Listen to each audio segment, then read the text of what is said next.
The sound of breaking glass shattered the tranquil Montana evening as Vivian Holloway hurled another whiskey bottle against the cabin wall, her hands trembling with rage and grief that had festered for nearly 2 years. April 1875 had marked the beginning of her isolation, and now the spring of 1877 found her still a prisoner of her own memories, unable to step beyond the boundaries of her small homestead without feeling the world closing in around her. "Damn you, Thomas," she whispered, sliding down against the rough-hewn wall until she sat on the wooden floor, her skirts pooling around her. "Damn you for leaving me here alone." The cabin had once been filled with laughter and dreams.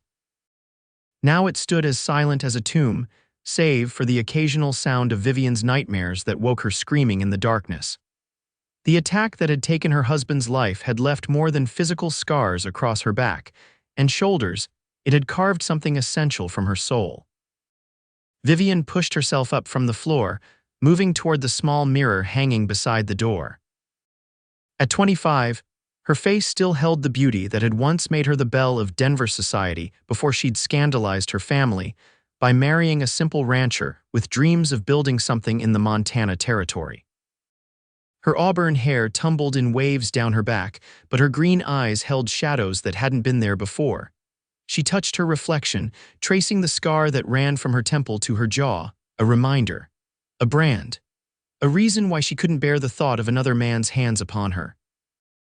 The sound of approaching hoofbeats made her freeze. Visitors were rare at the isolated Holloway homestead and rarely welcome. Vivian grabbed the Winchester rifle from above the mantel, checking that it was loaded before moving to the window. A lone rider approached, his broad-shouldered silhouette unfamiliar against the setting sun. Her finger hovered near the trigger as she called out, "State your business or ride on." The rider pulled his horse to a stop, raising both hands to show he meant no harm. "Name's Nathan Blackwood, madam.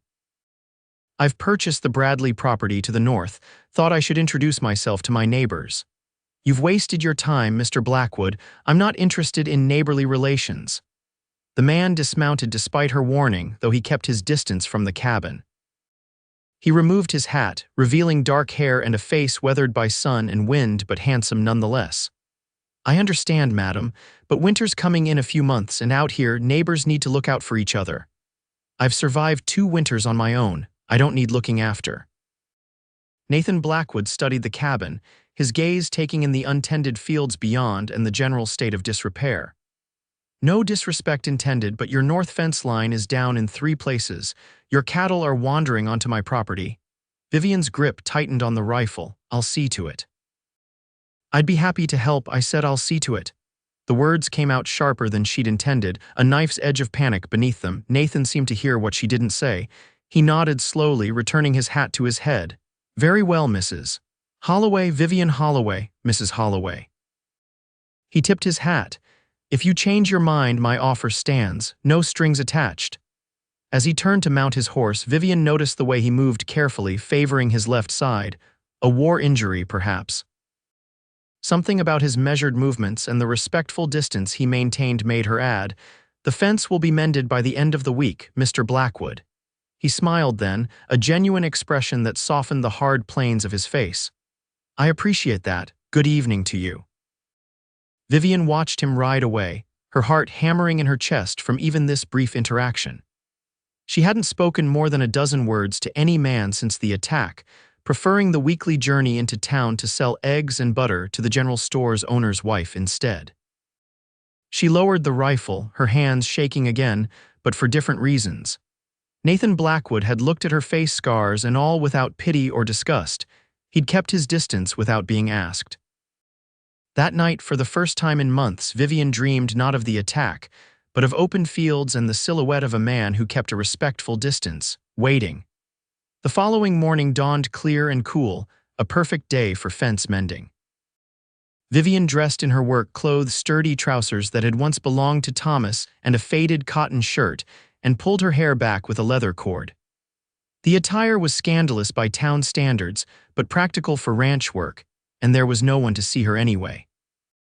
She loaded tools and fence posts into the small wagon, hitched up her old mare, Penny, and set out toward the north boundary. The damage was worse than she'd expected. Not only had sections of fence been knocked down, but several posts had rotted through completely. It would take days, not hours, to repair properly. Vivian swore under her breath as she unloaded the wagon. She'd been neglecting the ranch for too long, focusing on just the essentials of survival. The few head of cattle she had left from Thomas's, once promising herd, were indeed wandering freely between properties. She had been working for about an hour, sweat beading on her forehead despite the cool morning, when the sound of approaching riders made her reach instinctively for the pistol she kept in her waistband. Nathan Blackwood rode toward her, accompanied by another man. Both slowed their horses as they approached, maintaining a distance that wouldn't crowd her. "Morning, Mrs. Holloway," Nathan called, his voice carrying across the field. "This here's Samuel, works for me. I see you weren't exaggerating about getting to the fence." Vivian straightened, keeping her hand near her weapon. "I keep my word, Mr. Blackwood. Never doubted it." He gestured to the fence line stretching into the distance. "That's a mighty big job for one person. I'm stronger than I look." Nathan nodded, his eyes taking in her practical attire without comment. "No doubt, but even the strongest backs appreciate help sometimes." He dismounted carefully, again favoring his left side. "Samuel here is the best fence man in 3 counties. We'd be done by midday if you'd accept our help." Vivian felt panic rise in her throat at the thought of working in close proximity to 2 strange men. "That's not necessary. I'll stay on my side of the property line," Nathan said quietly, seeming to understand her unspoken fear. "Samuel can work the middle section, you take your end. We'll be done in a few hours, and you can get back to your solitude." The practicality of his suggestion warred with her instinctive desire to refuse. The fence did need fixing, and doing it alone would take days she couldn't spare with other work piling up. "Why would you help me?" she asked finally, suspicion evident in her tone. Nathan removed his gloves, revealing calloused hands that spoke of honest work. "Because that's what neighbors do out here, nothing more to it than that." Something in his straightforward answer eased her wariness. "Very well. But I'll be paying you for your time and materials." A small smile crossed his face. "How about this, you help me bring in my hay next month and we'll call it even." It was a fair trade, and one that wouldn't require her to go into town for supplies or deal with the prying eyes and whispered comments that inevitably followed her there. Agreed. They worked in silence for the most part, each keeping to their designated section. Vivian found herself watching Nathan from the corner of her eye. He worked methodically, his movements efficient despite his obvious discomfort when he had to dig new post holes. The other man, Samuel, was younger, perhaps 20, and whistled tunelessly as he worked. By noon, the fence was nearly complete. Vivian brought out a jug of water, setting it on a stump midway between them before backing away. "Much obliged," Nathan said, waiting until she had retreated before approaching the water. He drank deeply, then poured some over his head, the water darkening his shirt across his broad shoulders. "You were injured," Vivian said, the observation slipping out before she could stop herself. Nathan wiped his face with his bandana. "Shiloh, Confederate shell took out half my regiment. I was one of the lucky ones." He said it matter-of-factly without bitterness. "Left me with a few souvenirs I'll carry to my grave."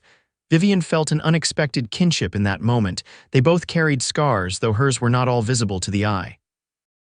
"I lost my husband 2 years ago," she found herself saying. "Raiders, they." She couldn't continue. Nathan nodded, not pressing for details she couldn't give. "I'm sorry for your loss, Mrs. Holloway." The simple acknowledgement, free from pity or curiosity, loosened something tight in Vivian's chest. "Thank you for helping with the fence, Mr. Blackwood." "Nathan," he corrected gently, "and it's no trouble. Like I said, neighbors look out for each other out here." They finished the fence by mid-afternoon. As Nathan and Samuel prepared to leave, Vivian found herself reluctant to return to the silent emptiness of her cabin. "Would you?" she began, then faltered. "That is, I have some coffee if you'd like some before you ride back." Surprise flickered across Nathan's face, followed by a careful smile. "That's kind of you, but perhaps another time. We've got cattle to move before sundown." He mounted his horse with the deliberate movements of a man accustomed to working around pain. "I'll see you for the hay harvest, Mrs. Holloway." As they rode away, Vivian realized she'd just invited 2 men to her home for the first time since the attack. The thought should have terrified her, but instead she felt a curious lightness, as if something frozen had begun, ever so slightly, to thaw. The weeks passed with the slow rhythm of ranch life.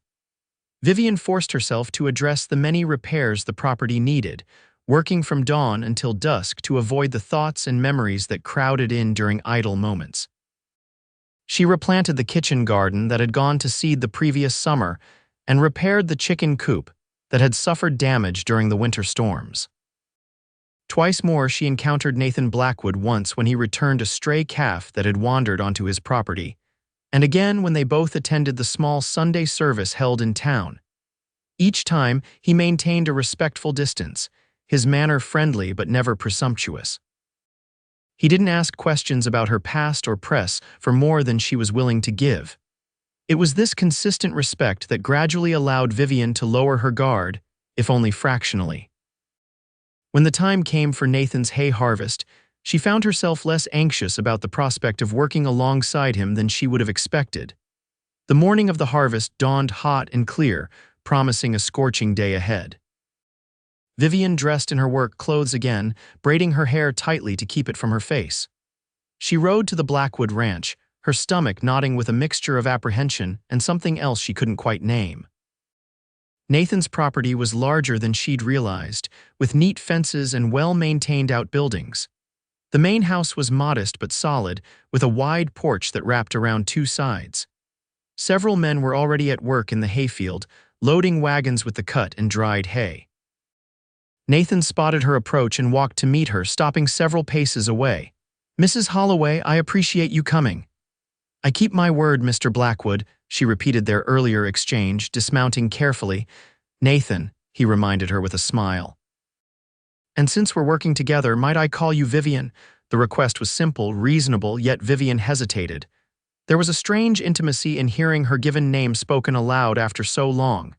"Yes," she said finally. "You may." "Vivian," he said, as if testing the name. "Thank you for coming. I've got you working with Ruth at the house, if that suits you. She's preparing food for the men." Relief flooded through her at not having to work directly alongside the ranch hands. That would be fine. Ruth turned out to be Nathan's housekeeper, a matronly woman in her 50s with a no-nonsense manner and capable hands. She welcomed Vivian without fuss, putting her to work kneading bread dough while Ruth herself prepared enormous pots of stew. "You're the Holloway widow," Ruth said, not unkindly, as they worked side by side. "Nathan mentioned you'd be helping today." Vivian tensed, waiting for the inevitable questions or pitying looks. "Yes," Ruth nodded, continuing to chop vegetables. "My man was killed at Antietam. Left me with 3 young ones to raise on my own." The simple statement of fact, delivered without self-pity, made Vivian look at the older woman with new eyes. "I'm sorry. Life happens the way it happens," Ruth said philosophically. "Nathan's a good man to work for. Took me and my youngest in when we had nowhere else to go after my brother's place burned down." She gestured toward the window, where a young man of about 18 could be seen working alongside the others. "That's my Robert out there." They worked in companionable silence after that, preparing enough food to feed the dozen men working the harvest. When it came time to serve the midday meal, Ruth suggested they set up tables under the large oak tree in the yard rather than having the men come into the house. "Less mess that way," she explained with a wink. Vivian helped arrange the food, then retreated to the porch as the men began to gather. She wasn't ready for that level of interaction, the press of male bodies and voices. Ruth seemed to understand without being told, bringing a plate to Vivian on the porch before returning to serve the men from her vantage point. Vivian watched Nathan interact with his workers. He ate alongside them, laughing at their jokes and listening attentively when they spoke. There was an easy camaraderie among them that spoke of mutual respect. When the meal was finished, Nathan separated from the group and approached the porch, plate in hand. He stopped at the bottom of the steps, maintaining the distance he seemed to instinctively know she needed. "Ruth says you've been a tremendous help," he said, setting his empty plate on the rail. "I appreciate it." Vivian shrugged slightly. "It's nothing compared to what the men are doing. Every job has its importance." Nathan wiped his brow with his sleeve. "It's going to be a hot afternoon. We should finish by sundown if the weather holds. I can stay until the work is done." Vivian assured him. Nathan studied her for a moment, his expression thoughtful. You know, there's something I've been meaning to ask you. Vivian tensed, her hands gripping the arms of the chair. Your south pasture, it's good grazing land that's sitting empty. I'd like to lease it from you for my cattle. Fair price, of course. It wasn't what she'd expected him to say. The south pasture had been Thomas's pride, carefully seeded with grasses that fattened cattle quickly. She'd been unable to maintain enough stock to use it properly after his death. I hadn't considered leasing it, she said slowly. Think about it, Nathan suggested. No rush, it would be good for the land to have cattle on it again and good for your pocketbook too. Before she could respond, one of the workers called for Nathan's attention. He nodded to Vivian and returned to the field, leaving her to consider his proposal. The arrangement made practical sense. The income would help her make it through another winter without having to sell off more of her own stock. And yet, it felt like another step away from the life she'd planned with Thomas, another acknowledgement that she couldn't maintain the ranch as it had once been.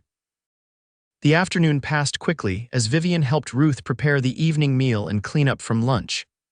By the time the sun began to set, the hay was safely stored in Nathan's barn and the workers were gathering for a final meal before departing. Nathan approached Vivian as she was preparing to leave. Thank you again for your help today. It was the agreement, she reminded him. Still, I know it wasn't easy for you to come here. His perceptiveness surprised her. About the pasture, yes, Vivian said suddenly, making her decision. You can lease it. We can discuss terms later. A smile spread across Nathan's face, crinkling the corners of his eyes. That's good news. Would you allow me to ride over tomorrow to work out the details, say mid-morning? The thought of receiving Nathan at her home made her pulse quicken with anxiety, but she pushed through it. That would be acceptable. As she rode home in the gathering dusk, Vivian realized she'd spent an entire day in the company of strangers' men, no less without succumbing to the paralyzing fear that had been her constant companion for 2 years. It wasn't comfort exactly, but it was something, a small step toward. What she wasn't sure, but for the first time in a long while, Vivian felt something other than grief and fear. Something that might, with time, resemble hope. Nathan arrived precisely at the appointed hour the following day, riding up to Vivian's cabin with the same careful approach he always used, announcing his presence from a distance, moving slowly, making no sudden gestures. Vivian had spent the morning in nervous preparation, cleaning the cabin that rarely saw visitors and changing her dress twice before settling on a simple blue calico that had once been a favorite. She'd made fresh coffee and set out the last of her sugar cookies on the porch table, an extravagance that made her cheeks warm with embarrassment when she considered how little it truly was to offer. Good morning, Nathan called as he dismounted, tying his horse to the hitching post. You've got a fine day for it. The morning was indeed beautiful, the sky a clear, endless blue above the rolling grasslands. Would you prefer to sit out here? Vivian asked, indicating the porch chairs. The thought of Nathan inside her home, in the confined space of the cabin, made her palms damp with sweat. Outside is perfect, he agreed easily, settling into one of the chairs and accepting the coffee she offered. I've been thinking about fair terms for the pasture lease. They discussed business for nearly an hour, Nathan outlining a proposal that was more than generous. Vivian countered with a figure she thought more reasonable, and they eventually settled on terms that would benefit them both. As Nathan made notes in a small ledger he carried, Vivian found herself studying him more openly than she'd allowed before. His hands were strong and capable, his movements deliberate. The lines around his eyes spoke of both laughter and hardship. She guessed him to be in his mid-30s, though the war had likely added years to his appearance, as it had for so many men. I'll have the papers drawn up in town, Nathan said, closing his ledger. Should be ready by week's end. He hesitated, then added, I noticed your roof could use some attention before winter, those northwest corners especially. Vivian stiffened slightly. Are you saying I can't maintain my property, Mr. Blackwood? Nathan, he corrected gently. And no, not at all. Just making an observation as someone who's had to replace his own roof more than once. Montana winters are unforgiving. The rebuke in her tone had rolled off him like water from a duck's back, his calm response diffusing her defensive reaction. Vivian found herself apologizing before she'd fully intended to. "I'm sorry, that was uncalled for." Nathan waved away her apology. "No offense taken, independence is hard won out here, I respect that." He took a sip of his coffee. "This is good. Haven't had coffee this good since New Orleans before the war." The compliment warmed her unexpectedly. "It's nothing special, disagree." He smiled, the expression genuine. "Simple pleasures are the best kind." A comfortable silence fell between them, broken only by the distant lowing of cattle and the whisper of wind through the grass. Vivian realized with a start that she felt calm. The constant vigilance, the tension that had been her companion for so long, had eased in Nathan's presence. "May I ask you something personal?" Nathan said finally, his tone careful. Vivian's calm evaporated instantly, her body tensing. "That depends on the question." Nathan nodded, acknowledging her wariness. "Fair enough. I was wondering if you'd consider joining us for Sunday dinner after church this week. Ruth insists I extend the invitation, says she enjoyed your company during the harvest. The invitation was unexpected. I don't socialize much." "I've noticed," Nathan said mildly. "Neither do I, truth be told, but Ruth says I'm becoming a hermit and she's probably right." His smile was self-deprecating. "It would just be the three of us, you, me, and Ruth. Simple meal, no fuss." Vivian's first instinct was to refuse. The thought of sitting at a table with Nathan, even with Ruth present as a buffer, made her heart race. And yet something in her was tired of the isolation, the self-imposed exile from human connection. "I'll consider it," she said finally. Nathan nodded, accepting her non-committal answer without pressing. "The invitation stands, any Sunday you feel up to it." He rose to leave, moving carefully to avoid any sudden movements that might startle her. "Thank you for the coffee and cookies, best I've had in years." As he mounted his horse, he added, "About that roof, if you decide you want help with it, my offer stands. No strings attached." Vivian watched him ride away, conflicted emotions swirling within her. Nathan Blackwood was unlike any man she'd encountered since the attack. He seemed to instinctively understand her boundaries without her having to explain them, and he never pushed against them. There was a patience to him, a steadiness that spoke of a man who understood that some wounds took time to heal. That night, as Vivian lay in bed listening to the creaks and groans of her cabin in the wind, she thought about Nathan's invitation and his offer of help with the roof. Neither came with expectations or demands. Both were offered freely, with the understanding that she might refuse. It was this freedom to refuse that, paradoxically, made her consider accepting. The next few days brought unseasonable rain, keeping Vivian busy with indoor tasks and temporarily removing the question of church and Sunday dinner from her immediate concerns. On the third day, a persistent dripping sound drew her attention to the northwest corner of the cabin, where water was indeed seeping through the roof just as Nathan had predicted. Vivian placed a bucket under the leak and made a mental note to address the roof as soon as the weather cleared. The task would be difficult alone, but she'd managed other repairs by herself. Still, Nathan's offer of help lingered in her mind. When Sunday dawned clear and bright, Vivian found herself dressing for church with more care than usual. She chose her best dress, a deep green that brought out the color of her eyes, and arranged her hair in a simple but elegant style that partially concealed the scar on her face. The small church on the outskirts of town served the scattered ranching community. Services were held only twice a month when the circuit preacher made his rounds. Vivian usually slipped in just as the service began and left immediately after, avoiding the social gathering that typically followed. Today, however, she arrived early, steeling herself for the inevitable interactions. The pastor's wife greeted her warmly, as did several other women from neighboring ranches. Vivian maintained a polite but distant demeanor, years of practice making it possible to engage in brief pleasantries without revealing anything of substance. She was speaking with the general store owner's wife when Nathan arrived, accompanied by Ruth and her son. He spotted Vivian immediately, offering a respectful nod from across the churchyard, but making no move to approach her directly. Instead, he engaged in conversation with several of the men while occasionally glancing in her direction. During the service, Vivian found herself distracted by Nathan's presence several pews ahead. There was something compelling about the breadth of his shoulders beneath his Sunday coat, the way he listened intently to the preacher's words, the gentle way he helped an elderly woman find her place in the hymnal. When the service ended, Vivian prepared to make her usual hasty exit, only to find Nathan waiting near the door, maintaining a respectful distance as always. "Good morning," he said with a tip of his hat. "Fine sermon today." "Yes," Vivian agreed, though truthfully she'd barely heard a word of it. "Very instructive." A smile played at the corners of Nathan's mouth as if he suspected her inattention.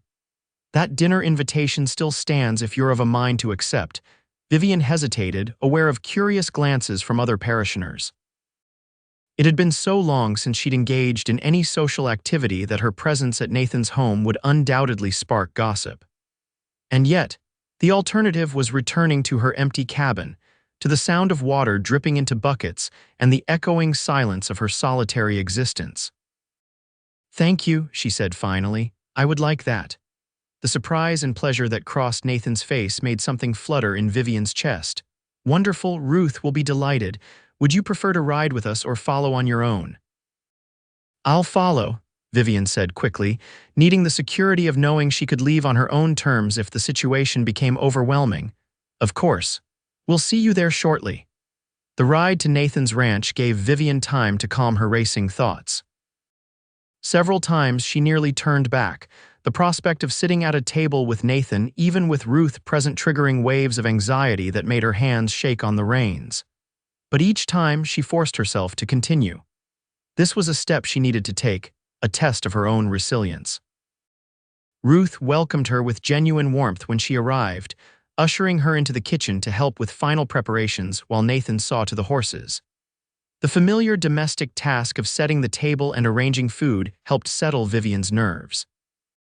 "Nathan says you've agreed to lease your south pasture," Ruth commented as they worked. "Smart decision. That land's too good to lie fallow." "It seemed practical," Vivian acknowledged. Ruth nodded approvingly. "Practical is good. Can't eat pride or warm your feet with stubbornness. That's what my mother always said." She cast a knowing glance at Vivian. "Nathan's cut from the same cloth. Practical man values hard work and honesty above all else." Before Vivian could respond to what felt like a subtle endorsement, Nathan entered from the back porch, having washed up after tending to the horses.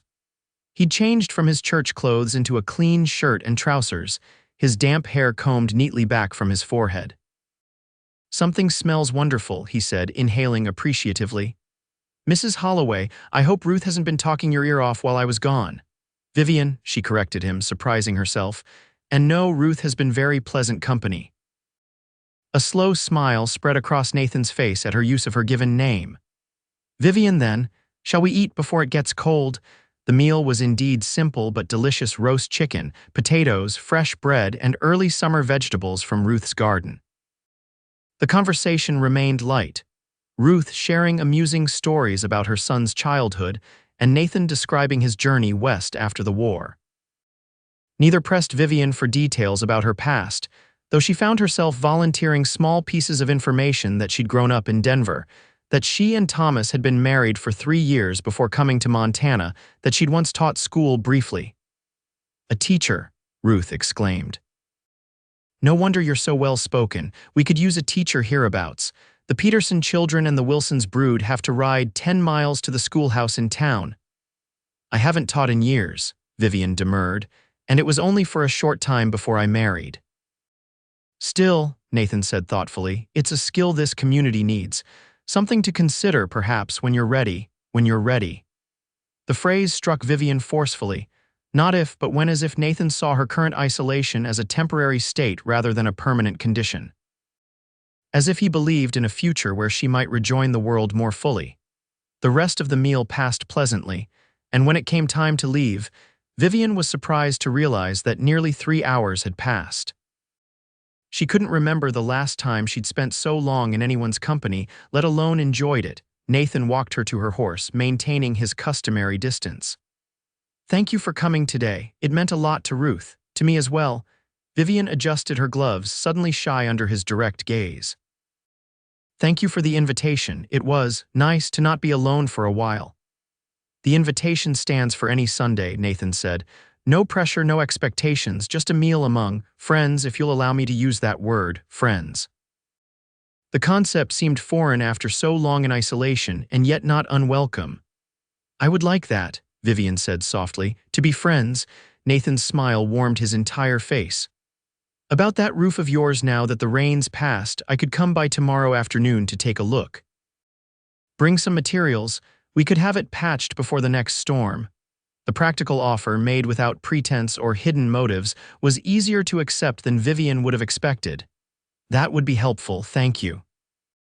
As she rode home in the golden light of late afternoon, Vivian realized she felt lighter than she had in years.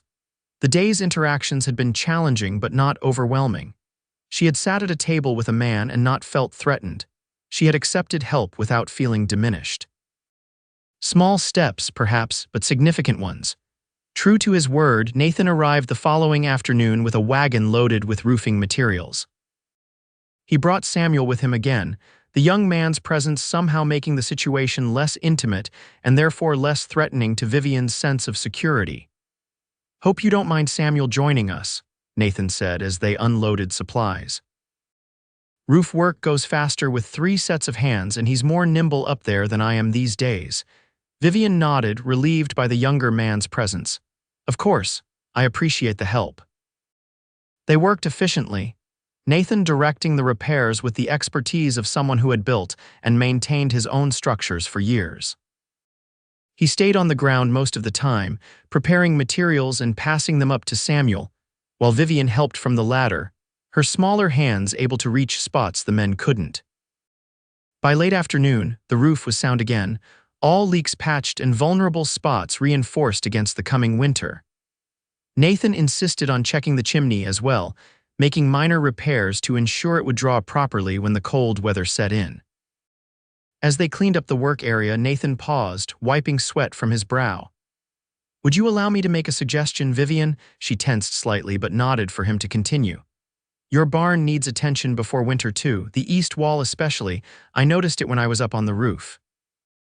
He gestured toward the structure. "I've got time next week, if you'd be amenable to more help." Vivian looked toward the barn, seeing with fresh eyes the sagging roofline and weathered boards that had gradually deteriorated without Thomas's maintenance. She'd been focused on immediate survival for so long that longer-term concerns had been pushed aside. "You've already done so much," she protested weakly. Nathan shook his head. "That's what neighbors do. Besides, I've got selfish reasons. Can't have my cattle leasing a pasture with a barn that might collapse in the first snowstorm." His practical framing of the offer made it easier to accept. "Very well, but I insist on paying for materials this time." "We'll work something out," Nathan agreed, loading the remaining supplies into his wagon. "Maybe you could teach Ruth's boy to read better. He struggles with it, though he'd never admit it to his mother." The suggestion surprised Vivian. "You'd trust me to teach him?" Nathan looked at her steadily. "I would trust you with a great deal more than reading lessons, Vivian Holloway." The simple statement, delivered without artifice or hidden meaning, caught Vivian off guard. Nathan wasn't flirting or making advances, he was stating a fact as he saw it. He trusted her. The realization was both comforting and terrifying. "I'll think about it," she said finally. Nathan nodded, satisfied. "That's all I ask. See you Sunday." The question was casual, without pressure, leaving the choice entirely to her. "Yes," Vivian found herself saying, "Sunday." As Nathan and Samuel drove away, Vivian remained on the porch, watching until they disappeared from view. For the first time in 2 years, her property felt less like a prison and more like a home, a place where she might not just survive, but eventually thrive again. The barn repairs turned into a larger project than initially anticipated, revealing structural issues that required several days of work. Each day, Nathan arrived with Samuel and sometimes another worker, always announcing their presence well before reaching the cabin, always maintaining clear boundaries while working efficiently.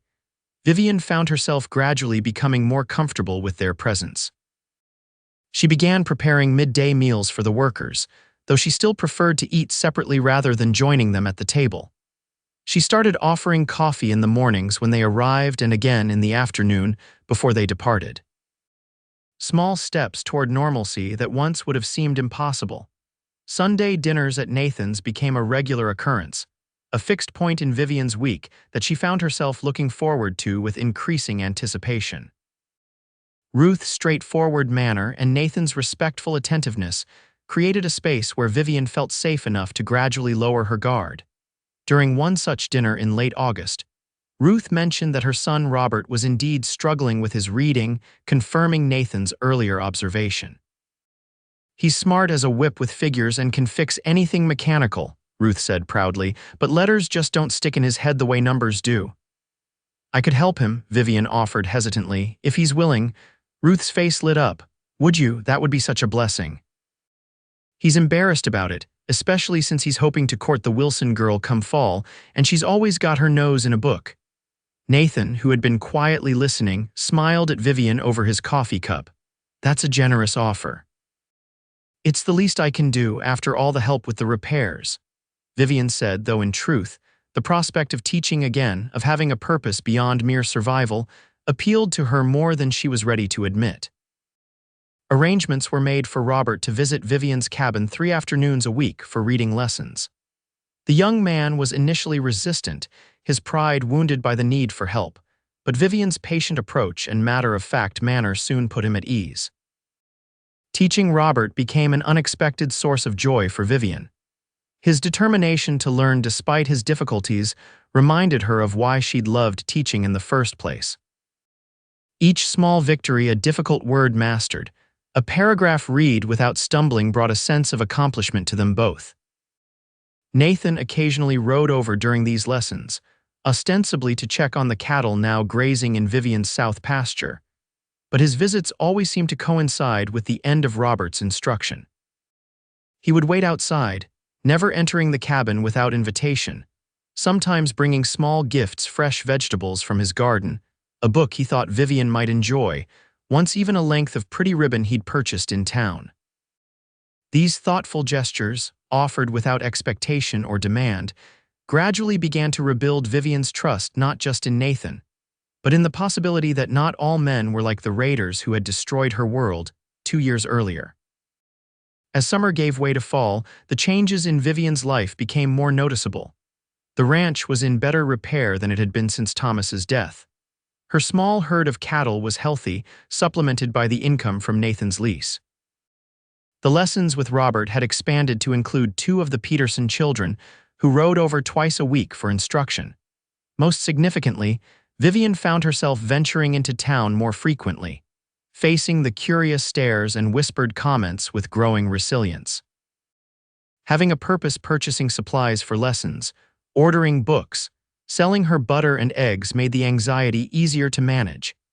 It was during one such trip to town in early October that Vivian encountered trouble for the first time since beginning her cautious re-emergence into society. She was leaving the general store, arms full of packages, when a group of cowboys fresh off a cattle drive blocked her path. "Well, look here," one of them said, his voice slightly slurred from whiskey. "Ain't you a pretty thing despite that mark on your face?" Vivian froze, her heart hammering against her ribs as memories threatened to overwhelm her. The men weren't being particularly threatening by the standards of frontier towns, but their very presence blocking her exit, examining her with obvious interest, triggered all the fear she'd been slowly learning to manage. "Excuse me," she said stiffly, trying to step around them. "No need to rush off, darlin'," another said, moving to block her path again. "We're just being friendly. Don't get many ladies as fine as you in these parts." Vivian's vision began to narrow, her breathing coming in short gasps. The packages in her arms felt impossibly heavy, her legs suddenly weak. Just as panic threatened to consume her completely, a familiar voice cut through the haze of fear. "Mrs. Holloway." Nathan's calm, steady voice came from behind the cowboys. "I believe these gentlemen were just leaving." The cowboys turned, taking in Nathan's imposing figure. Though he wasn't as young as they were, his stance and the hard look in his eyes communicated clearly that he wasn't a man to be trifled with. "No harm intended," the first cowboy said, backing away slightly. "Just making conversation, Mrs. Holloway isn't interested in conversation," Nathan said evenly. "And I'd take it as a personal favor if you'd move along now." Something in his tone, not a threat exactly, but a firm promise, made the cowboys reconsider their position. They muttered apologies and moved off down the street toward the saloon. Nathan approached Vivian slowly, careful not to crowd her. "Are you all right?" Vivian realized she was trembling, her knuckles white where she gripped her packages. "Yes," she managed. "Thank you." "May I carry those for you? Your wagon's just over there." He indicated the direction with a nod, not reaching for her packages until she nodded her consent. Once they reached her wagon, Nathan carefully placed her purchases in the back, then stood at a respectful distance while Vivian collected herself. "I'm sorry that happened," he said finally. "Anderson usually keeps better order in his saloon, but with the cattle drives coming through." "It's not your fault," Vivian said, her voice steadier now. I'm not usually so affected by simple rudeness." Nathan's expression was understanding without being pitying. "It wasn't just rudeness, they were blocking your path, invading your space. Anyone would find that threatening." His validation of her reaction, his refusal to dismiss her fear as feminine hysteria, loosened something tight in Vivian's chest. "Still, I should be stronger by now." "Vivian," Nathan said gently, "you are one of the strongest people I've ever known. You've survived unimaginable loss and kept going. You maintain a ranch alone in one of the hardest territories in the country. You're teaching children who would otherwise go without education." He shook his head slightly. "A moment of fear doesn't diminish that strength." Tears pricked at Vivian's eyes, unexpected and unwelcome. "I don't feel strong most days." "Strength isn't about not feeling fear," Nathan said quietly. "It's about continuing despite it." He hesitated, then added, "Would you allow me to ride alongside you back to your ranch? Not because you need protection, but because I'd feel better knowing you got home safely." The offer was made in a way that respected her independence while acknowledging the reality of her shaken state. Vivian found herself nodding. "I would appreciate the company." They rode in comfortable silence for most of the journey, Nathan keeping pace beside her wagon without crowding her space. As they approached the turn to her property, Vivian found herself reluctant for the ride to end. "Would you like to stay for dinner?" she asked suddenly. "It's nothing special, just a stew I put on this morning, but there's plenty." Surprise and pleasure crossed Nathan's face. "I'd like that very much, thank you." It was the first time Vivian had invited Nathan into her home for a meal. The first time she'd willingly extended their time together beyond what necessity required.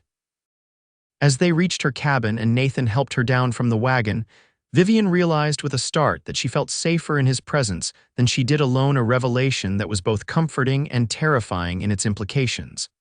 The dinner was simple but satisfying. Vivian had indeed left a stew simmering all day, and there was fresh bread she'd baked the previous evening. They ate at the small table in the main room of the cabin, the space somehow seeming less confined with Nathan's presence than it had when Vivian contemplated inviting him inside weeks earlier. Their conversation flowed more easily than Vivian would have expected, touching on books they'd both read, the changing season, plans for the coming winter. Nathan spoke of his time before and during the war without dwelling on the horrors he'd witnessed, focusing instead on the people he'd met and the lessons he'd learned. "I was a different man before Shiloh," he admitted, breaking off a piece of bread. "Younger in more than just years. Thought I knew everything worth knowing." A rueful smile crossed his face. "Nothing like watching half your friends die to teach you how little you actually understand about what matters." Vivian nodded, understanding all too well how tragedy reshapes one's perspective. "Thomas and I were so naive when we came here. We thought hard work and good intentions would be enough." She stared into her cup, memories rising unbidden. "We never considered that there might be people who would take what little we had simply because they could." It was the most she'd ever spoken about the attack, and the words hung in the air between them, heavy with implication. Nathan didn't press for details, didn't offer platitudes about time healing all wounds. Instead, he simply nodded, acknowledging her loss without trying to diminish it. "Some men are wolves," he said finally. "I've seen it in war and in peace, but not all of us." He met her gaze steadily. "Not all of us." The simple declaration, spoken without artifice or agenda, touched something deep within Vivian. "I'm beginning to understand that," she said softly.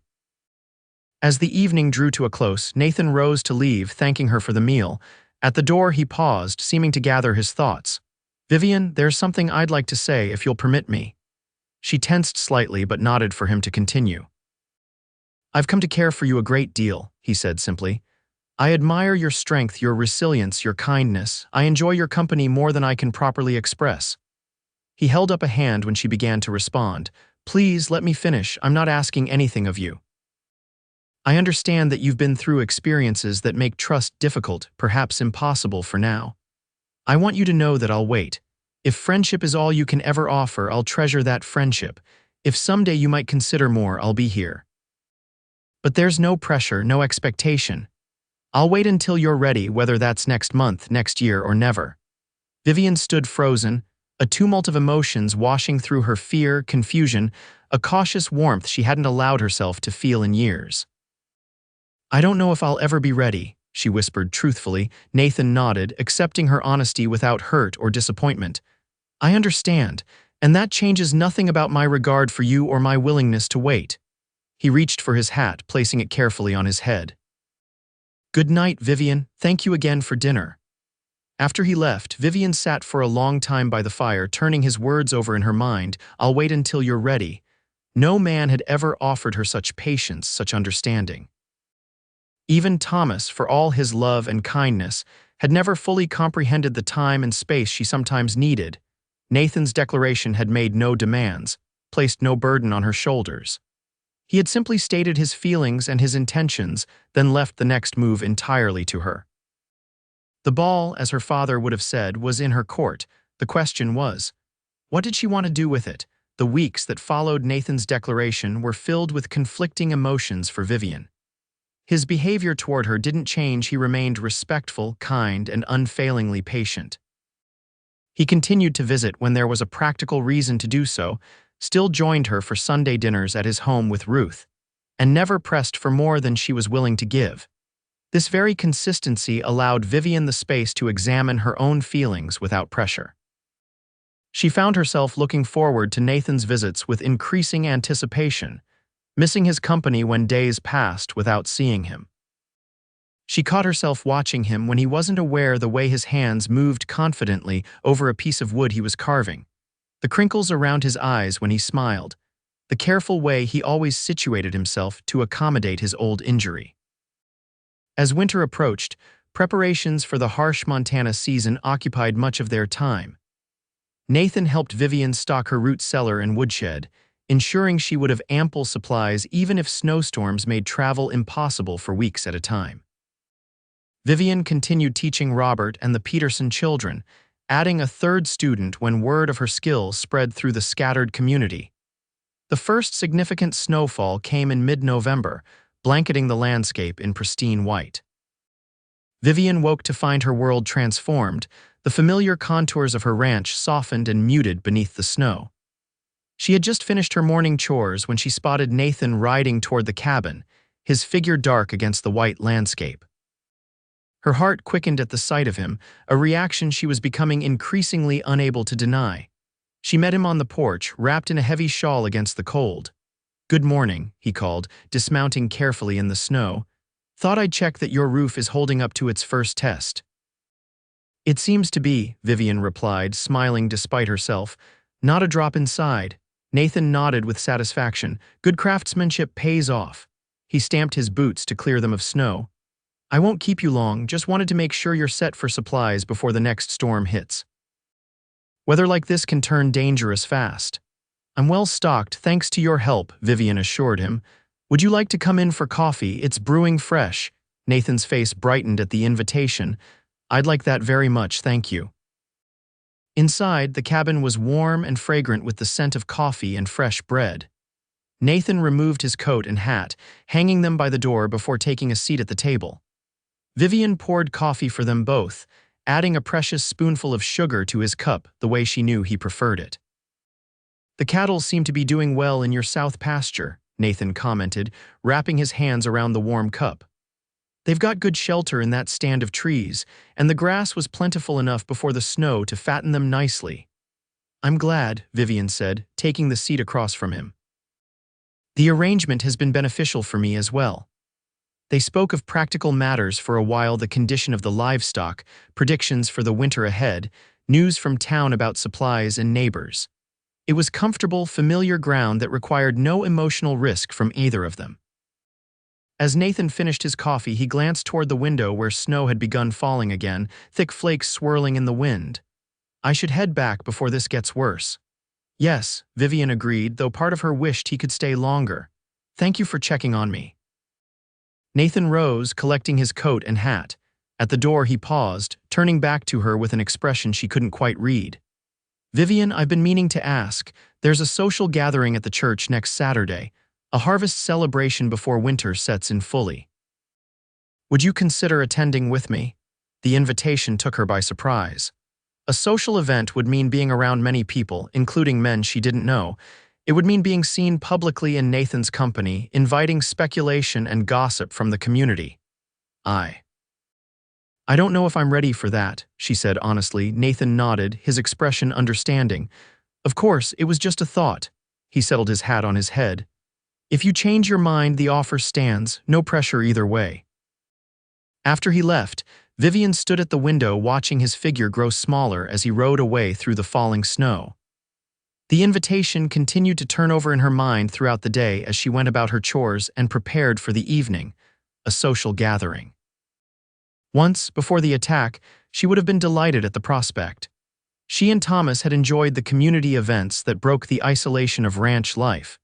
They had danced and laughed and shared food with neighbors, building connections that made the harsh frontier existence more bearable. Since his death and her own trauma, Vivian had avoided such gatherings entirely. The thought of being in a crowded room, of potentially being touched by strangers, of having to explain her scars or deflect questions about her past had been unthinkable. And yet, she had been teaching now for months. She had ventured into town regularly, managing her anxiety with increasing success. She had allowed Nathan into her home, shared meals with him, even begun to acknowledge the growing warmth she felt in his presence. Perhaps it was time to take another step forward. The decision wasn't made all at once, but gradually over the days that followed. Each time Vivian considered attending the social, fear rose in her throat, but it was no longer the paralyzing terror that had once ruled her life. It was a more manageable anxiety, one she had proven to herself she could face and overcome in smaller settings. When Saturday arrived, Vivian rose early, her mind made up. She would go to the social. Not because she felt fully ready, but because she wanted to be ready, wanted to reclaim this part of her life that had been stolen from her. She spent extra time with her appearance, selecting her best dress, a deep burgundy wool that she had rarely worn since Thomas's death, and arranging her hair in a style that softened the appearance of her scar without attempting to hide it completely. As she regarded herself in the mirror, Vivian saw not just the marks of her trauma, but the strength that had allowed her to survive it. The ride to Nathan's ranch was cold but beautiful, the landscape pristine under its blanket of snow.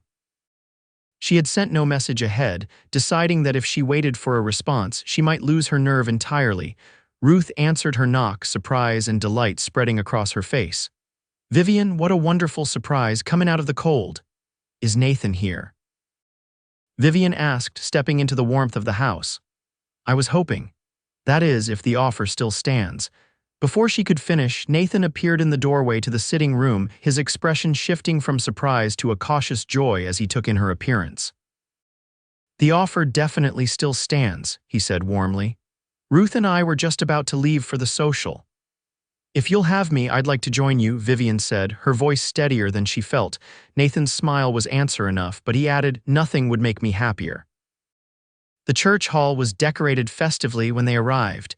Tables laden with food brought by community members. A small group of local musicians playing cheerful tunes in one corner.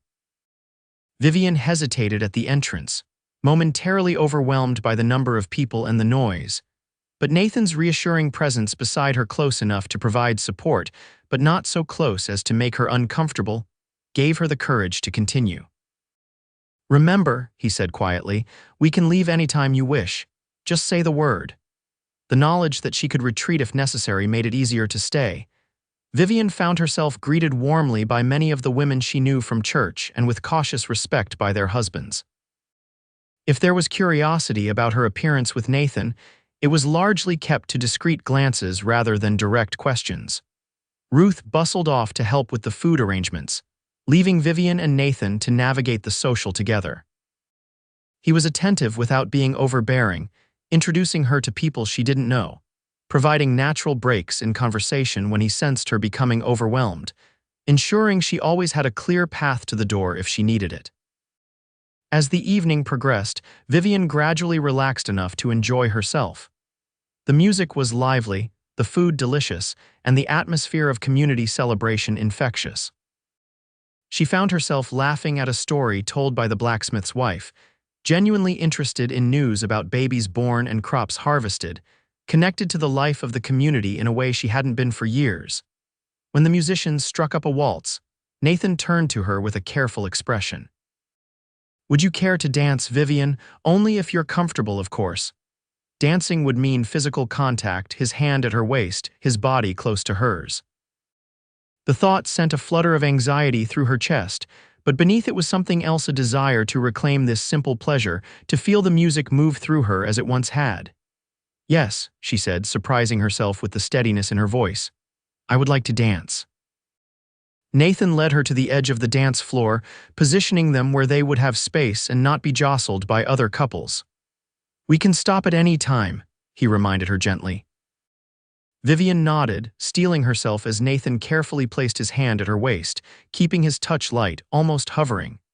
She placed her hand on his shoulder, letting him take her other hand in his.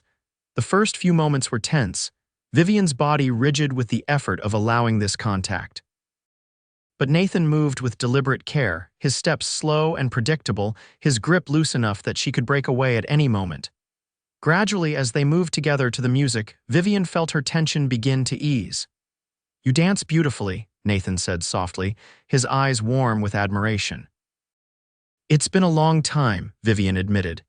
"Thomas and I used to dance often before." "He was a fortunate man," Nathan said simply.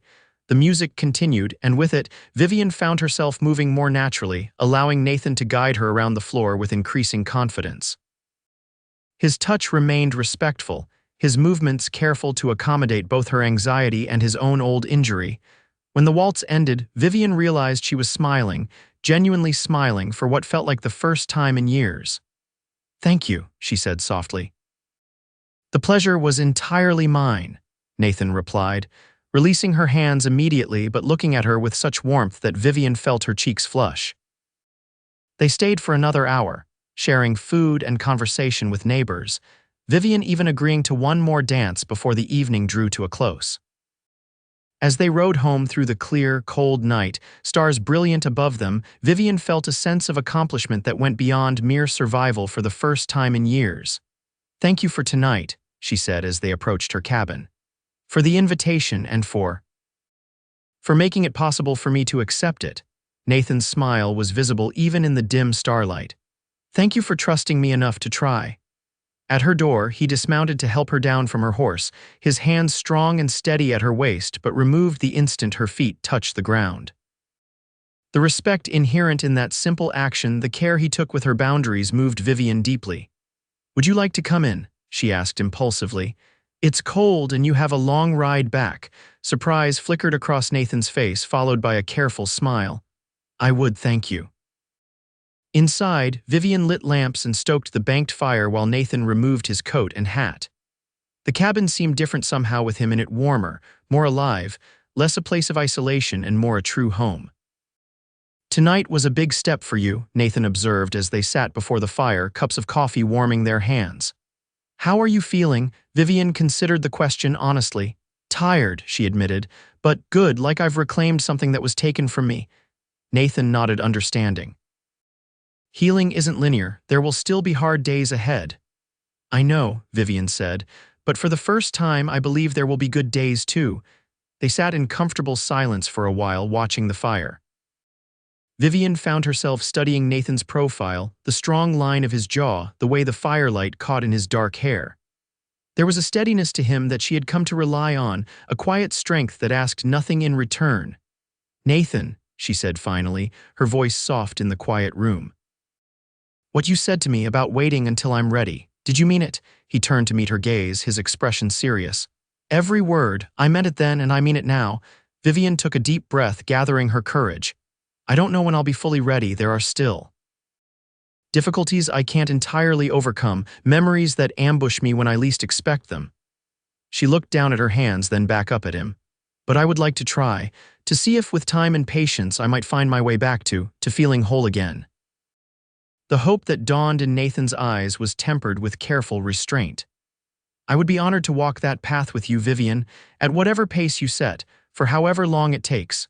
Slowly, deliberately, Vivian reached across the space between them and placed her hand over his. It was a small gesture, yet monumental in its significance, the first time she had initiated physical contact with him, with any man since the attack. Nathan remained perfectly still, allowing her to control the moment, his eyes never leaving hers. His hand beneath hers was warm and solid, a tangible connection to the present rather than the past. I can't promise it will be easy, Vivian whispered. Few things worth having are, Nathan replied simply. They sat that way for a long while, hands touching, the fire crackling between them, neither rushing to define what might come next. For Vivian, it was enough to know that Nathan would wait not passively, but actively, with understanding and respect for her journey. For the first time in years, she allowed herself to imagine a future beyond mere survival, a life that might include love again. The winter that followed became a season of cautious renewal for Vivian.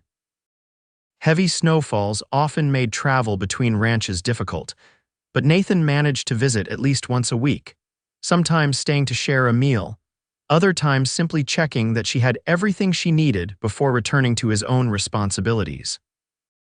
Their relationship developed slowly, each small step forward a victory over the trauma that had held Vivian captive for so long. A touch of hands by the fire, fingers entwined while reading together, eventually a cautious embrace when Nathan arrived or departed, each contact carefully negotiated, each boundary respected. The teaching that had begun as a simple exchange of services became a true vocation once more. As word spread of Vivian's skill and patience, more families asked if their children might join her small class. By midwinter, she was teaching 8 students 3 days a week, transforming her cabin into a schoolroom during the day and returning it to a home in the evenings. Nathan supported her efforts wholeheartedly, building additional benches and a proper blackboard, bringing books from his own collection to supplement her limited resources. He took pride in her accomplishments without trying to claim credit for them, understanding that her work was helping to rebuild not just the children's futures, but her own sense of purpose. One evening in late January, as a blizzard howled outside the cabin walls, Nathan and Vivian sat before the fire after a simple dinner. The storm had come on suddenly, making travel back to his ranch impossible until morning. "You'll have to take the bed," Vivian said, practical. "I can make a pallet here by the fire." "I won't hear of it," Nathan protested. "The floor will do fine for me. I've slept on worse during the war." "At least take the chair then," Vivian insisted. "Your leg bothers you more in cold weather," Nathan smiled ruefully. "You've noticed that, have you?" "I notice a great deal about you," Vivian admitted softly. Their eyes met across the small space, something unspoken passing between them. Nathan had been unfailingly patient, never pushing for more than Vivian was ready to give, but the attraction between them had grown steadily over the months of careful friendship. "Vivian," Nathan said, his voice low and serious. "May I ask you something?" She nodded, her heart quickening. "Would it be all right if I kissed you, just once and only if you're comfortable?" The question, asked with such care for her feelings, such respect for her boundaries, touched Vivian deeply. 2 years ago, even 6 months ago, the mere suggestion would have sent her into a panic. Now she found herself considering it not with fear, but with a cautious anticipation. "Yes," she whispered. "I would like that." Nathan moved slowly, telegraphing each movement as he shifted from his chair to kneel before her. He reached for her hand first, holding it between both of his, giving her time to adjust to his proximity. "We can stop at any time," he reminded her. "Just say the word." Vivian nodded, unable to speak past the lump in her throat. Nathan reached up carefully, his fingers hovering near her face without touching. "May I?" he asked, his voice hardly more than a whisper. At her nod, he gently traced the line of her scar from temple to jaw, his touch feather light, his expression one of tenderness rather than pity or revulsion. "Beautiful," he murmured. "Every part of you." Then, moving with deliberate slowness, he leaned forward and pressed his lips to hers in a kiss so gentle it was barely there a whisper of contact, a question rather than a demand. Vivian closed her eyes, waiting for the panic to rise, for the memories to intrude.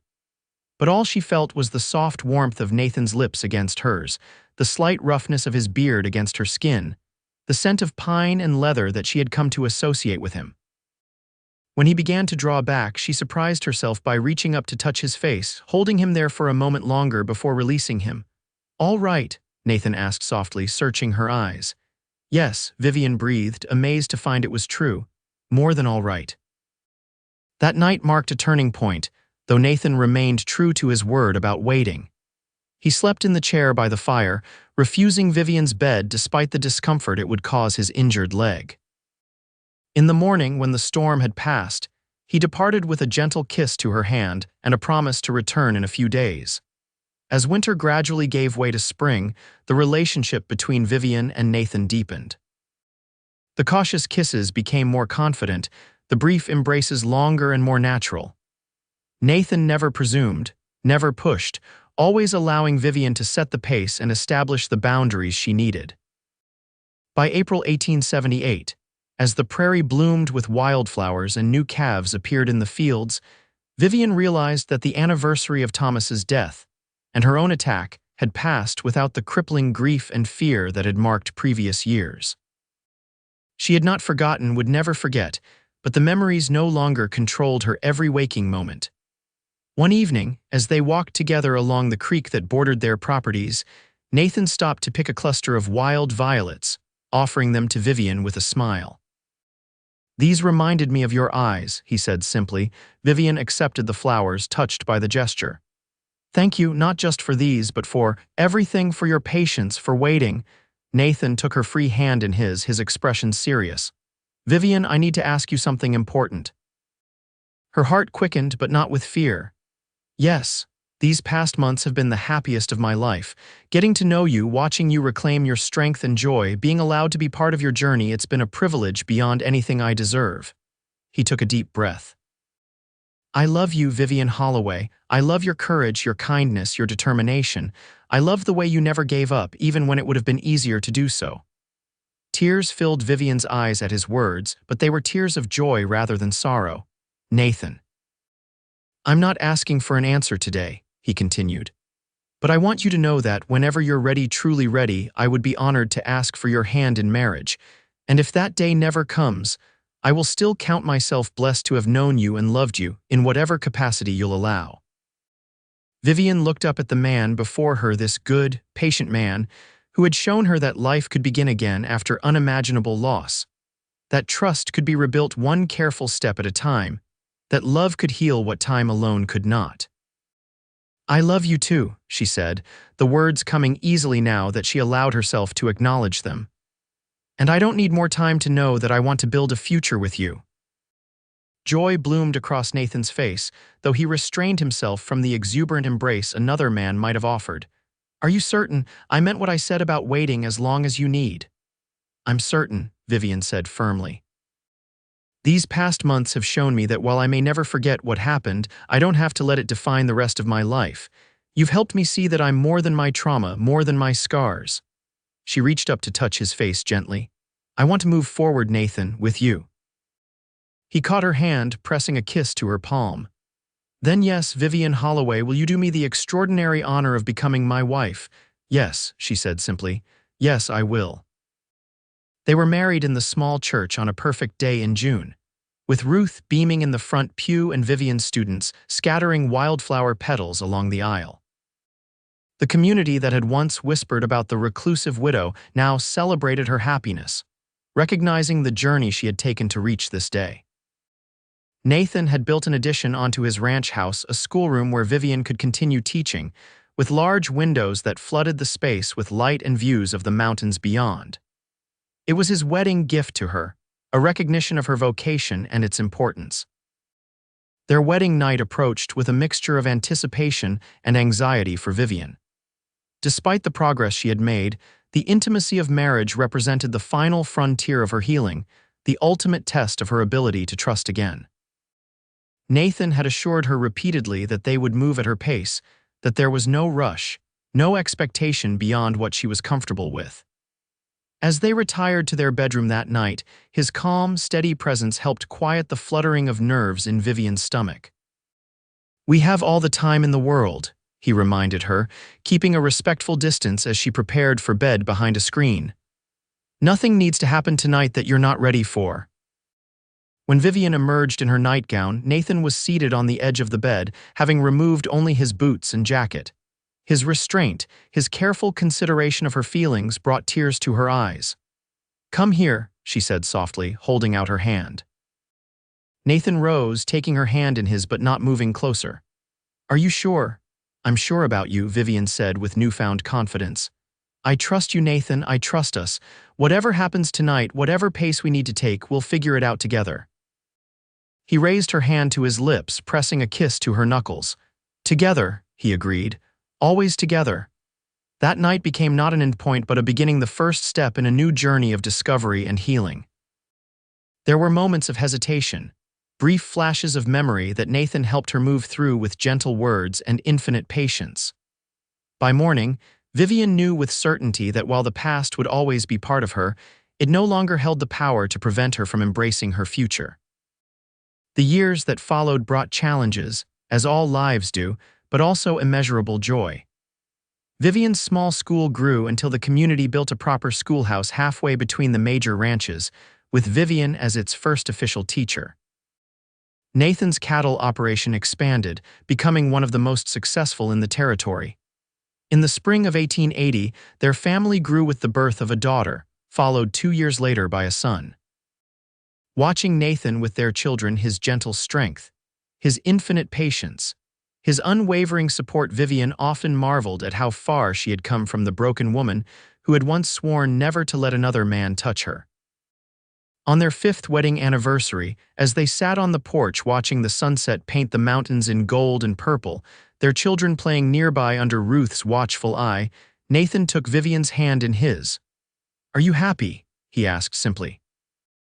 Vivian looked at their entwined fingers, at the life they had built together, at the family that had once seemed an impossible dream. She thought of the woman she had been when Nathan first rode up to her cabin, isolated, fearful, merely surviving, and the woman she was now.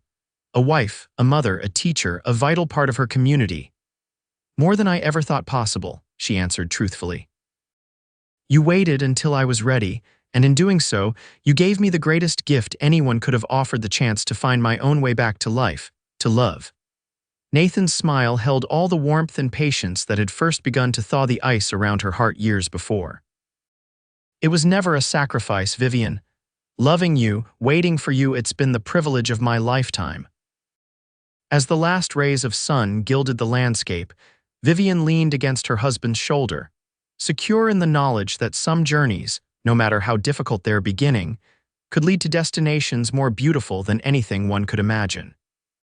The scars remained both hers and Nathan's, visible and invisible, but they had become markers of survival rather than limitations, reminders of strength rather than weakness. And in the end, that was perhaps the most profound healing of all.